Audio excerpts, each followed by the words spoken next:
So first off, on just your reaction to the Irish Times poll, Sinn Féin up 1, Fine Gael down 6. So you're second in the polls at the moment behind Fianna Fáil.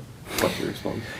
Well, over the last kind of 2 weeks of the campaign, we've really seen a momentum building behind Sinn Féin. Some of the ground we might have lost over the last year, we could sense we were getting back again. And there is a feeling out there among a majority of voters who don't support the government that they want change. And of course, if you want change, then you need to change the government. And the only way you can do that is by voting for Sinn Féin. So I'm not surprised by the poll, but we've a week to go. There's a lot of canvassing, there's a lot of campaigning, there's the leaders' debate. And I think if we just keep focusing on the big issues on housing, healthcare, childcare, cost of living, and convince people that change is possible, I think we could have a very good day come Friday. Mm-hmm. Already, Micheál Martin has ruled out going into government with Sinn Féin. If the polls continue to drop for Fine Gael, he may not really have a choice but to negotiate with Sinn Féin come polling day or after polling day. Would Sinn Féin be open to going into government with Fianna Fáil, and how would that kind of impact the policies that you've got on the table at the moment? Well, first of all, nobody believes what Micheál Martin says before an election. Before the last election, he said he wouldn't do a deal with Fine Gael, and then straight after the election, that's exactly what he did. Our preference, and we've said this throughout the campaign, is to try and form a government without Fianna Fáil or Fine Gael, and a government that is progressive, that is left-wing, and that's really committed to serious change. Ultimately, the people decide the balance of forces, and after all of the ballots are counted, and next week when we're in a position to know what's possible and not, obviously we'll first of all see if we can form that alternative government. If not, however, if the numbers aren't there, we've always said we'll talk to all parties, but not about forming a government for its own sake. It has to be a government that does things differently. And therefore, yes, we would talk to Fianna Fáil, for example, but it has to be about doing things differently on housing, on healthcare, on childcare, of cost of living. But ultimately, the voters will decide, and then we'll see where things are once all of the seats are allocated. Mm-hmm. The central bank is proposing that the next government should be building 52,000 homes a year. The Sinn Féin policy, Home of Your Own, is proposing 300,000 over the course of 5 years. That's 60,000 a year, I think, if my maths are right. At the moment, we're producing half of that. That's right. Is the plan too ambitious, nearly? Well, first of all, our housing targets are taken from the Independent Housing Commission's report, and it's really important that's emphasised, because that was a commission created by government. It's made up of people who build houses week in, week out in the public and private sector. And they've said what's needed over the next 6 years is 370,000 new homes. That would be an average of 60,000 a year. And in fact, we have to get to 60,000 in their view by 2027, 2028. But what that commission report has also said is within that, we need to more than double delivery of both social and affordable homes. We've also accepted that. And they've set out a set of policy changes that they believe would allow us to ramp up the delivery of new homes. So I think it's incredibly ambitious, but I also think it's based on objective assessment of need. And I think both the very detailed policies we've set out in A Home of Your Own, but also learning from the Housing Commission and other people involved in industry and the public and private sector side, I think if we make the right kind of policy changes, we can meet that ambition. Failure to do that means the housing crisis will continue, and that means more and more young people will be locked out of affordable housing, will be forced to move back in with their mothers and fathers in their 30s and early 40s, or indeed to emigrate. But it also means homelessness will continue to increase. It also means social housing waiting lists will continue to grow longer. So we have to be ambitious, but we also have to be radical and change the way in which we deliver both public and private housing to meet those targets, ultimately that were set, not by Sinn Féin, but the government's own Independent Housing Commission. I suppose part of that as well is the affordable and social housing is a significant portion of the policies that you're proposing.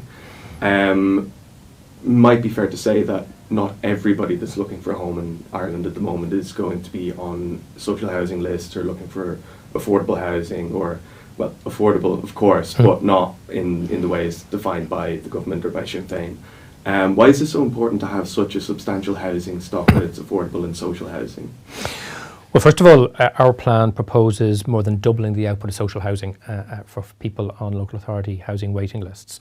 And that's because that's what's required.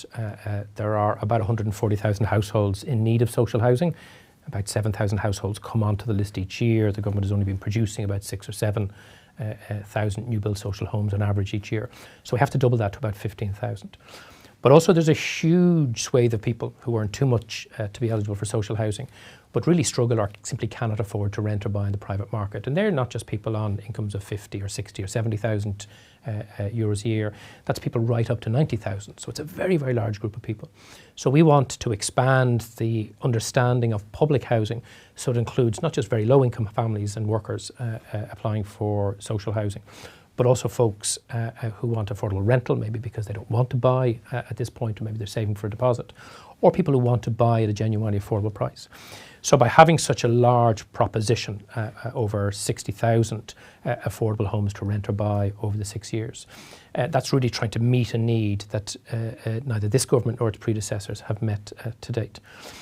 But we also want to ensure that people who want to buy private homes on the market can also do that. One of the problems in the last number of years is that a number of new homes delivered by the private sector for sale to first-time buyers and others has flatlined in and around 8,500 new homes a year. We want to treble the number of private for purchase homes coming on the market. So in addition to having large volumes of social, affordable rental, affordable purchase homes at prices of 250, 60, 70,000 delivered by local authorities and approved housing bodies, we also want to more than treble the number of private homes delivered by private residential developers coming on the market for sale, and we've set up policies to allow developers and builders to do that, but to do it with good quality and more moderated prices. Because ultimately, we need to grow the public housing sector, but we also need to grow private owner occupation. And as we do those two things, our private rental sector, which has grown far too fast in recent years, would kind of reach its natural equilibrium, and it would be more stable, and it would also be a little bit more affordable as well. A lot of the criticism that your party has faced on your housing policy has been around things like the proposal for new leaseholds on affordable purchase homes.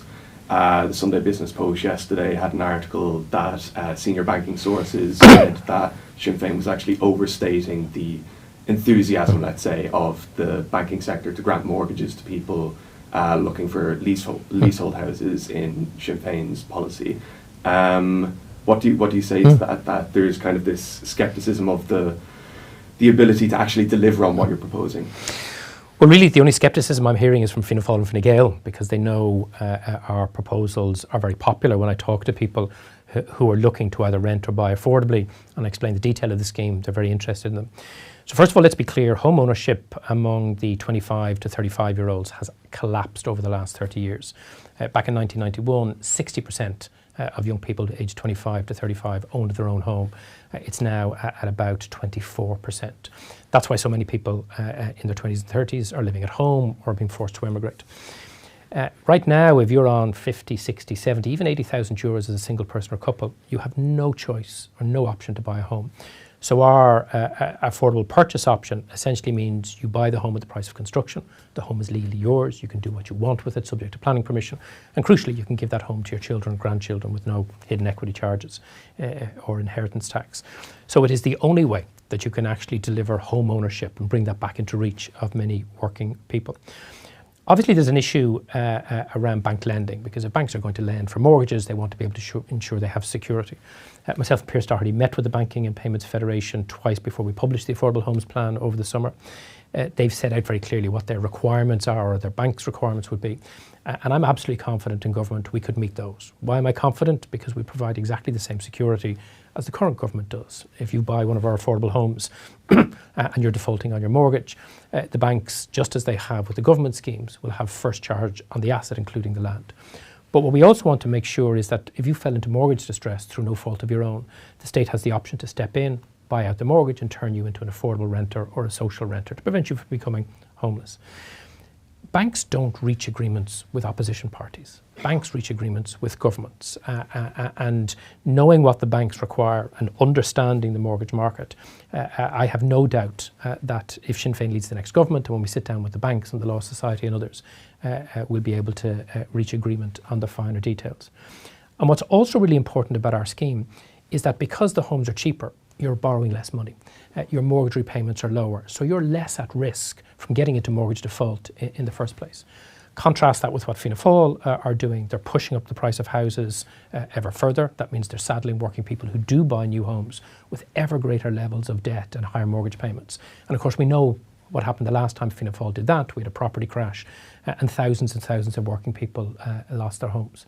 Since Darragh O'Brien has been Minister for Housing, the average price of a new build home bought by a first-time buyer has increased by 90,000 statewide and €125,000 in Dublin.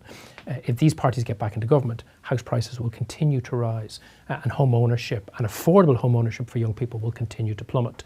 So our alternative affordable purchase scheme and our affordable rental scheme are the only propositions on the table from any of the three larger parties that will actually give people the chance of a genuinely affordable home. And that's why the government is so critical of it, because they know it will be popular, they know it will work, and it highlights what their failure has been over the last 4.5 years, their failure to deliver anything close to affordability when it comes to housing. I suppose with the leasehold, though, a cynic would say that if the state owns the land underneath the home, it's entirely within the state's remit to turn around 5, 10 years, 15 years down the line and say this land needs to be rezoned for another purpose entirely or for more high density housing. The person then who owns the home, has gotten a mortgage for the home, is left a loose end. How does that fit into the plan itself?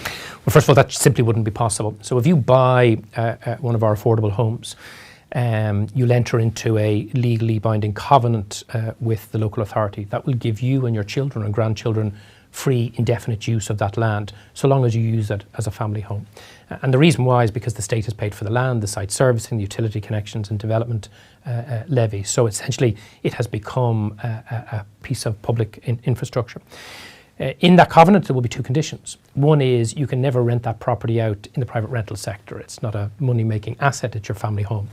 Sure, if you want to live abroad for some time, maybe for work, you'll be able to allow that property to be rented through the council's affordable rental scheme under a fixed term contract.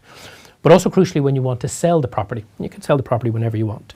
Given that you bought it at a fair affordable price, you will sell it at a fair affordable price through the affordable housing scheme. And that means you will sell it for the price that you paid for it, index linked for wage inflation and home improvements. And what we want to do, because it's a very considerable level of state investment over the time, we want to build up a stock of what I like to call privately owned, privately traded, but permanently affordable homes. So we're not just meeting the housing need of single people and working people today, but we're ensuring in perpetuity those homes are forever affordable. If you compare that with the government's so-called affordable housing scheme, you buy into the home at a discount of the full market value, but the state has an equity share. The state owns 10, 20, 30% of that property.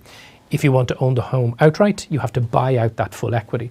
In Dublin, the all-in cost of their homes at the moment is 400 to 550,000 euros. You can only pay out that equity in 10,000 euro lump sums. If you don't, and your children inherit the home, they have to pay it in full. But also when that home is sold, it no longer is an affordable home, albeit not affordable in the first place. It becomes a regular private market home. We want to assure affordability for this generation and every future generation. And that's why, in fact, the affordable leasehold model with home purchase prices of 250, 60, 70,000 is not only the only way, but it's the best way to guarantee affordable homes today and forever into the future. Your party in the manifesto is proposing to put new iPass centres into more affluent areas across the country. As it currently stands, there's been one of the themes of the immigration debate has been how communities haven't had a not necessarily a consultation, but they just haven't been made aware of these things being moved into their areas. How does moving the issue from lower class, working class areas to more affluent areas change the dynamic of the immigration debate in the country?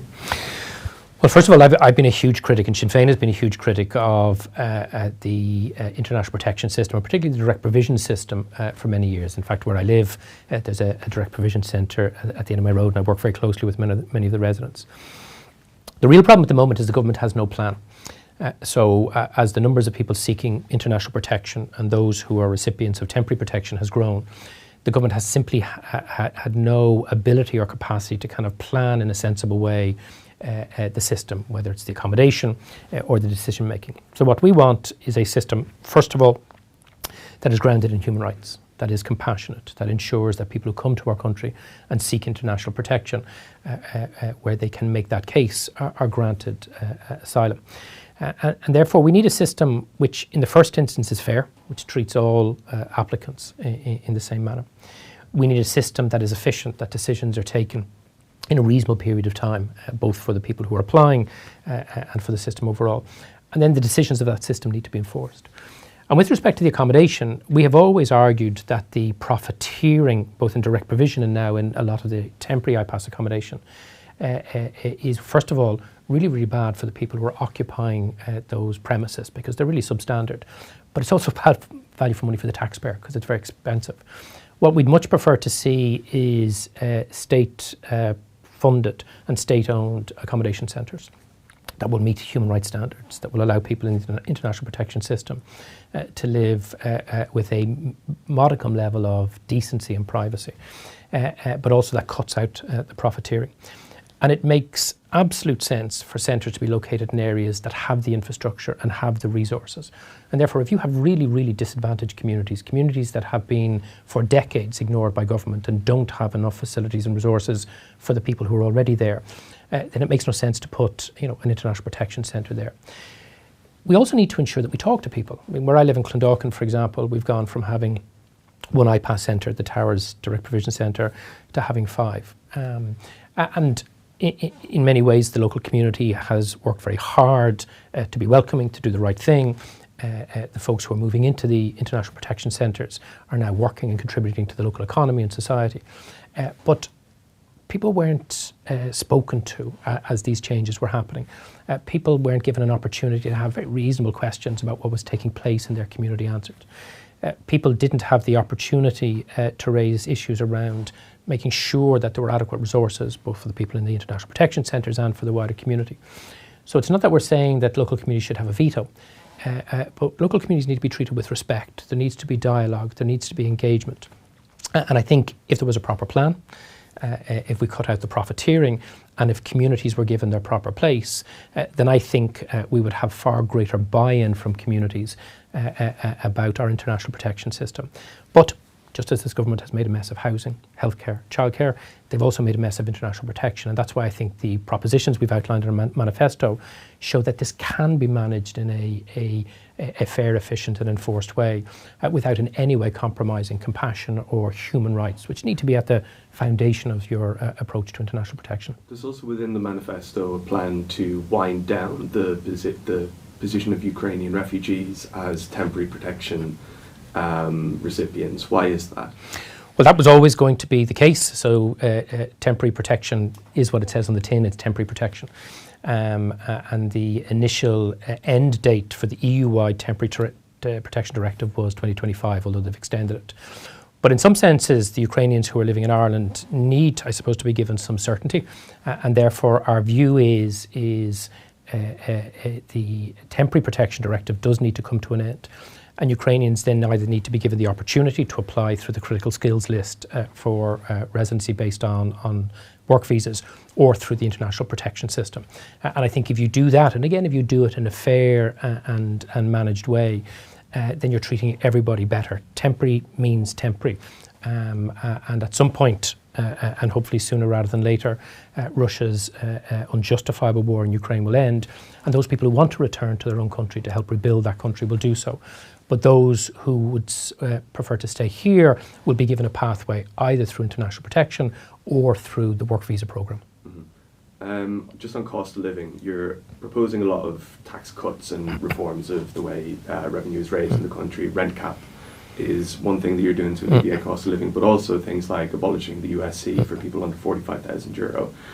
Given that the manifesto is proposing so much spending and such massive infrastructure projects with a lot of tax breaks for working people, how do you envision Sinn Féin and government in bridging that gap in any way? And I guess a critic might say that there's something uncredible about the proposal to just propose spending or propose tax breaks and things like that without actually raising the revenue yourselves. Well, first of all, we will raise the revenue ourselves, and if you look at the detail of Pierce Doherty's kind of financial package underpinning the manifesto, in fact, we'll increase the overall tax take without increasing the tax take on average workers. But first of all, it's really important, if you look over the 5 years of our fiscal plan, that not only will we see very significant levels of increased investment in critical infrastructure deficits like affordable housing, public transport, renewable energy, and healthcare and childcare, but we'll also run surpluses, and we'll be able to put a portion of that money away into the funds that government themselves have created to deal with climate change and future infrastructure requirements. But we're also in the very fortunate position that in addition to having very significant revenue surpluses, which won't last forever, but they are here now, we also obviously have the windfalls from Apple and the AIB share sale.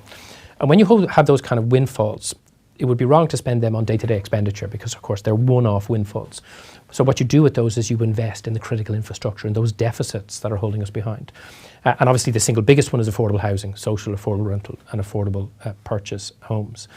And by doing that, you're actually investing in the capacity of society and crucially the capacity of the economy to grow further. So that's the prudent thing to do. And again, we can do that and still run surpluses over the 5 years. But we also have to deal with the cost of living crisis. And for example, if you take renters, the average new rent in Dublin is now €2,500, almost €2,000 statewide. Rents are increasing in double digits year on year for new renters and even for existing renters that are meant to be protected by the 2% rent pressure zone cap. Rents are increasing on average 5, 6, 7%, showing that that system of rent regulation isn't working. So we do want to ban rent increases for 3 years, and we want to put a full month's rent back into every renter's pocket, no less than €1,000, no more than 2,000. Yes, the government is proposing to increase their renters' tax credit, but because they don't have a ban on rent increases, all of that will just go directly into the pocket of the landlord through rent increases. And you're right on the USC, but the USC was always meant to be a temporary measure. We pay income tax, we pay social insurance contributions through PRSI. And therefore I think now that we're out of those austerity years, it's right that all workers on the first €45,000 of their income don't pay USC. Obviously, it's always a very careful balancing act. You're trying to have a fair tax system that ensures working people can have a decent standard of living. You have enough tax revenue for day-to-day expenditure, and you're also wisely investing in capital infrastructure. I think we've got that balance right. But I also think given the chronic underinvestment in infrastructure, public transport, renewable energy, affordable housing, as well as healthcare and childcare, I think what we now need to do, not only to grow the economy, but also to make our society much fairer in terms of people's quality of life, is to make those crucial capital investment decisions that are outlined. So I think it's the prudent thing to do, but I also think economically and socially it's the right and just thing to do. On Apple, it's not the only American multinational company in the country. Certainly in the last couple of months it's gained significant press attention, but the overall receipts from these American multinationals is a significant portion of Ireland's tax revenue. Do you think, given the new administration in America and considering what has been said in the previous weeks on how Ireland's favourable tax system has given, there's been give and take between the multinationals that exist here and the state has benefited from the companies being here through tax revenue. Is that a danger that if Sinn Féin were to get into government and the policies of Sinn Féin are kind of flying in the face of what I guess a Trump administration might want a country like Ireland to be operating with American multinationals here, do you think that there's a potential for this industry to be kind of stripped back in the country, and what would that mean for Sinn Féin in government? Well, obviously, when you're mapping out kind of 5-year revenue raising and public expenditure plans, there are things that you can control directly within your economy and your society. But you also have to be aware of things that you don't control, potential external shocks. And of course, we had COVID, we've had the war in Ukraine, we had Brexit, things obviously which didn't originate within this state, but the outgoing government and government parties had to deal with. So you're always conscious that there are potential external shocks. The election of Donald Trump as President of the United States obviously has a potential series of risks. We don't know to what extent the things he said during his election campaign are going to be the things he either tries to do or will be able to do when he gets into office. So we have to be very mindful of those. But we can also only project out our plans based on the information we have right now. And all of our fiscal plans are based on the information and data from the Department of Finance. But we've also baked in a number of assumptions to ensure that we're insulated and protected from certain level of external risk and shock. But you're going to have to manage those things. And Sinn Féin has a very strong relationship with politicians in the United States. We've always had a good relationship with White House administrations, whichever party was in government, primarily in relation to the peace process, but also in relation to relations in Ireland, as well as the Irish community in the United States. So we'll continue to do that and we'll manage that situation. And therefore, I think it would be naive not to see that as a potential risk. But I also think you have to see how it evolves over time. And I do think our fiscal plans take some of that into account. But that is a challenge that any government is going to face.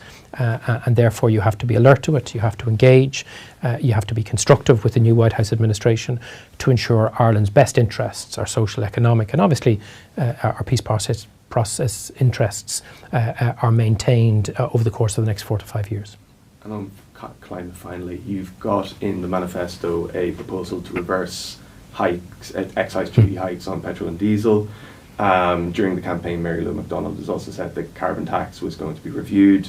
Do you see these things as a potential question mark over Sinn Féin's record or proposals on climate change, of things that even Fianna, Fáil and Fine Gael have been proposing to tackle climate change?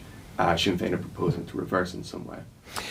Well, of course, it's precisely because these are the types of policies that are proposed by, kind of centre-right neoliberal parties like Fianna Fáil and Fine Gael is the reason why we're against them, because they don't work. The idea that you should punish modest and low-income working families before you put in the infrastructure to allow people to have that just transition to a low-carbon economy makes no sense whatsoever. In fact, all it does is it turns people off an agenda to move towards a low-carbon economy and society. So first of all, we're very clear there will be no carbon tax increases if Sinn Féin is in government, and we'll reverse the last two. There's a cost of about €900 million to that, and we've shown where that can be compensated for. Instead, our focus is actually on the positive incentives of actually tackling the issues in a much more socially responsible and just way. So if you take retrofitting, right now people on modest and low incomes can't afford to retrofit their homes because of the way in which the government scheme is set up. We want to move to a much more tiered system, particularly targeting lower modest income families with solid fuel systems. So we have a very, very different approach to retrofitting. We'll retrofit more homes, we'll spend more money, but we'll do so in a way that will also address fuel poverty. What the government are going to do is leave half of society or more out of the retrofitting programme. Likewise, if you look at our investments, for example, in renewable energy and in public transport, very, very significant capital investments, again using those windfall gains that we spoke about earlier. But also we want to accelerate the delivery both of on and offshore wind and of good quality public transport in urban and rural Ireland. And it's only as you put in place those alternatives that allow people to make the choices to shift to a lower carbon economy that you can then look at some of these other instruments. Housing is probably one of the most important elements in this debate. The fourth largest area of CO2 emissions is the built environment. The way we build, what we build and where we build it. And again, if you look at our alternative housing plan, delivering those 60,000 new homes a year, but in a manner that actually allows us to reduce year on year our CO2 emissions in the built environment is central to our alternative housing plan. That means using more vacant and derelict buildings for people to be homed.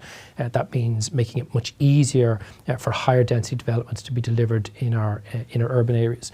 And it also means changing the way in which we deliver homes in rural areas, because we want to halt and reverse population decline in rural Ireland. But we have to do that in a way that is socially, economically and environmentally sustainable. So whether it's on housing in the built environment, public transport, renewable energy or retrofitting, what we're offering in fact I think is much more ambitious than government, but also crucially it's focused on a just transition. We have to stop punishing working people and making it seem like they're to blame for climate change. We have to work with, support and invest in our communities and infrastructure. And I think if we do that, we will be able to meet our 2030 and crucially our 2050 emissions reduction targets.